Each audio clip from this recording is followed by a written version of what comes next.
Şəmkirdə 25 yaşlı oğlan 15 yaşlı qızla evlənib. Bu evlilik qızın yaşına görə qeyri-rəsmi olub. İttiham haqqına görə hadisə 2024-cü ildə qeydə alınıb. 1999-cu il təvəllüdlü Soltan və 2009-cu il təvəllüdlü Fatimə arasında sevgi münasibətləri yaranıb. Sonradan qız oğlana qoşularaq qaçıb. Cütlük əvvəlcə oğlanın yaşadığı Şəmkirin Sarıtəpə kəndində, sonra isə qızın yaşadığı Keçili kəndində qalıblar.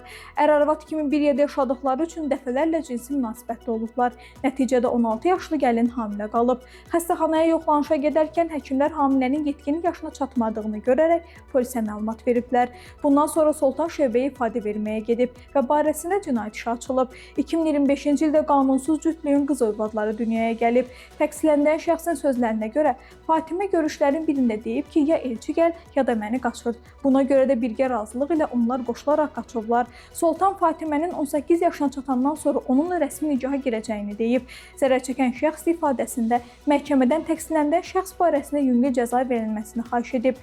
Məhkəmənin qərarı ilə Soltan 1 il 6 ay sınaq müddəti olmaqla 2 il müddətinə şərti azadlıqdan məhrum edilib. Qeyd edək ki, adlar şərti verilib.